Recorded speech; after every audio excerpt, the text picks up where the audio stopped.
Keep asking. Keep bugging Jesus because he is faithful. But also, just like this woman, is Jesus your last hope? Or are you still trying to do something all on your own strength? Like I said in a previous sermon, some of you might not be tired enough for Jesus. Some of you might just be like, hey, I'm going to try to kind of grip my teeth and do this with my own strength and my own understanding. I'm going to defeat this sin using human means and my own will and my own wisdom. I'm going to get through life just with me and my flesh. And you're not tired enough to actually surrender to Jesus. Is Jesus your last hope in life? If he is, run to him. Bug him. He can handle it. He's the creator of the universe. He holds the universe in the palm of his hands. He can take care of you. He can deal with you in your life situations. So let's see how Jesus interacts with this woman.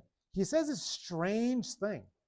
He says, and he said to her, let the children be fed first, for it is not right to take the children's bread and throw it to the dogs.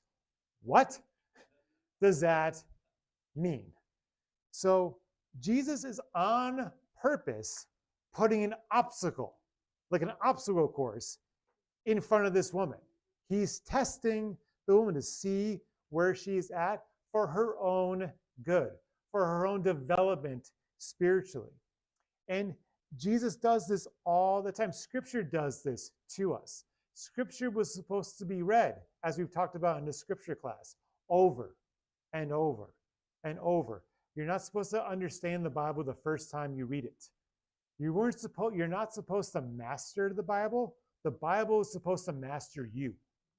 It's deep and deep enough and deep enough. You just keep going and going and going. It's a riddle here. Jesus is giving the woman. And we have a clue.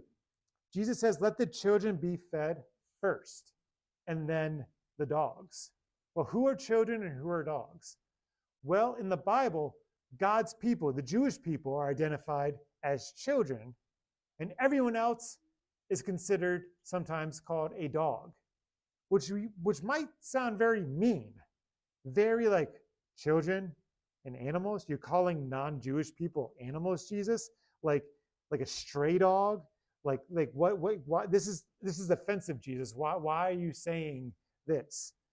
The Greek word Jesus used here is not for a stray dog, but like almost like a house dog, like a golden retriever in the backyard hanging out in the doghouse.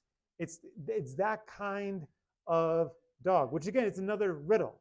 It's another detail that we need to meditate on and chew on, especially for this woman, that God's plan was for all people, not just the Jews, not just for Israel, but for all people.